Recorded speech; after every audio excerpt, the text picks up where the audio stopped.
Good morning, everyone. Hope the previous videos are clear to you.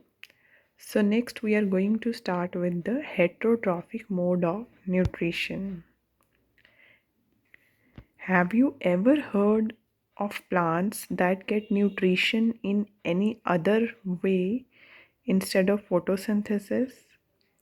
I'll tell you over here, there are few plants that they get the food not only with the photosynthesis but with other processes. You can ob- observe this image carefully. Can you identify the plant? What can you think over here? What is going to happen to this insect? Actually, actually, there are some non-green plants that do not have any chlorophyll. Non-green plants, they have no chlorophyll, but such plants, they cannot prepare their food, so they depend upon the other plants to get their food. Even there are bacteria and some flowering plants also that cannot synthesize their food completely or partially. But now the question comes over here, how do these plants get their nutrition? Like humans and animals, they are living organisms.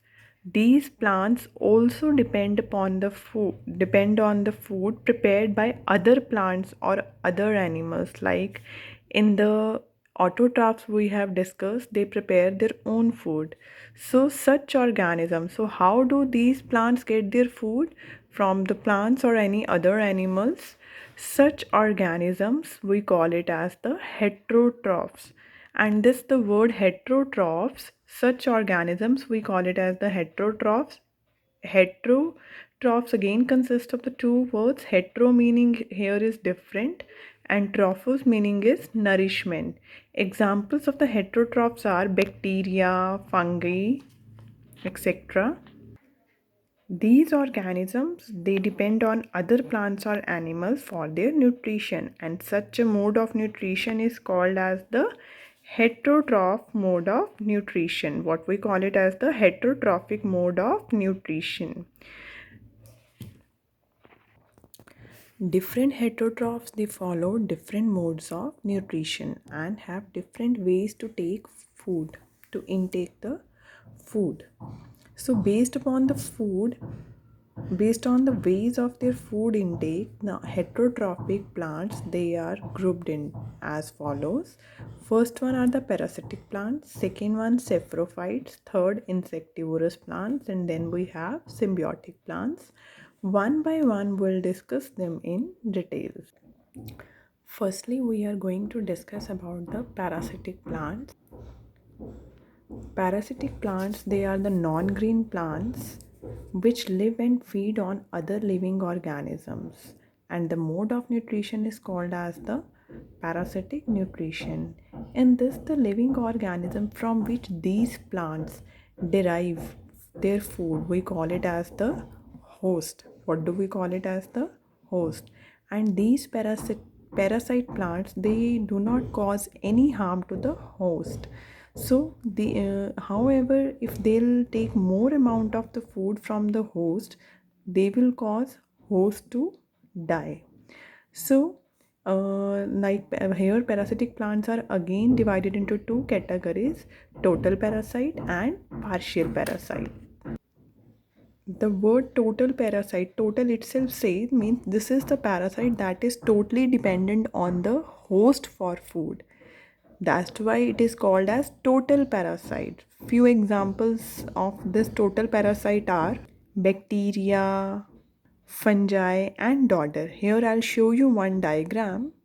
This is the parasitic mechanism of a dodder plant. You can easily see here the sucker is sent out by the dodder that will penetrate into the phloem. Phloem is tissue as we discussed earlier also, and the stem of the host plants you can clearly see over here, and the xylem is shown by the blue line and the phloem is shown by the red line in this parasitic mechanism.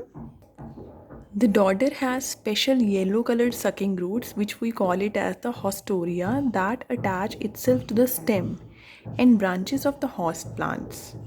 These hostoria penetrate the body of the host plant and absorb water, minerals, salt, and food from the host plant.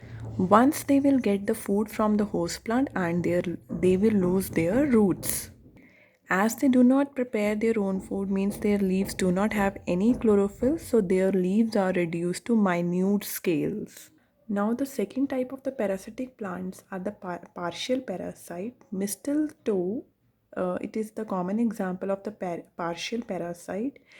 Mistletoe has green leaves which helps to make its own food, but somewhere it is also attached to the host plant for water and minerals.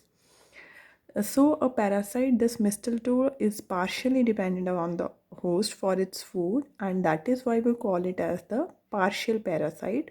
Here, you can easily see the picture of the mistletoe, in which you will see the parasitic action of the mistletoe.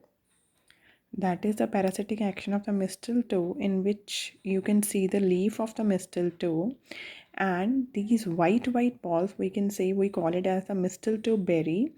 So, phloem tissues, you can see xylem is being labeled and the branch of the host tree. So, sucker is sent out by the mistletoe. So, that is the parasitic action of the mistletoe. Next type of the heterotrophs that shares heterotrophic mode of nutrition are saprophytes. When bread is kept in open for a long time, you must have seen some grayish green structures developed on the bread. Now, what are these grayish green growth that developed on the bread? Actually, there are another type of the heterotrophic nutrition by which non-green plants obtain their food from rotten or dead decaying organisms, and these plants are called as saprophytes. So, saprophytes are the non-green plants which obtain food from the dead and decaying plants and animals. So, these plants are saprophytes or saprotrophs, we can say, and the mode of nutrition is saprophytic nutrition. In this, they release digestive juices on the decaying matter or animal excreta, and these juices break down the complex compounds into the simple solutions and some absorbable nutrients. For example of saprophytes are mushrooms, molds, and yeast.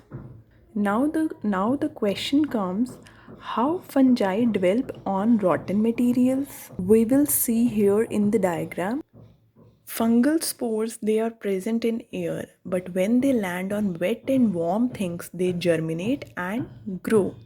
Here you can see the bacteria, fungi, they not only grow on the rotten, dead, or decaying materials, even on the fresh food, damp clothes, leather shoes, and many other articles. When they are left unused for very long time in hot and humid climate, many things they spoil around us.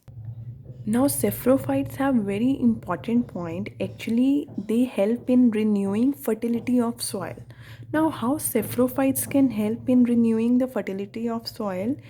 When saprophytes act upon dead plants, vegetable remains, peels, and even other dead and decaying materials, they break these substances, they break them into the substances which can be used by other organisms, and by this process, manure will be formed. So, we can say this is a very natural method to replenish soil which with the very important nutrients like nitrogen and calcium. So saprophyte is very important in renewing the fertility of soil. So today we have discussed two types of the heterotroph. First one we have discussed about the parasitic plants, then saprophytes. Next, third and the fourth type we will do in the next class. Hope the things are clear to you. Thank you.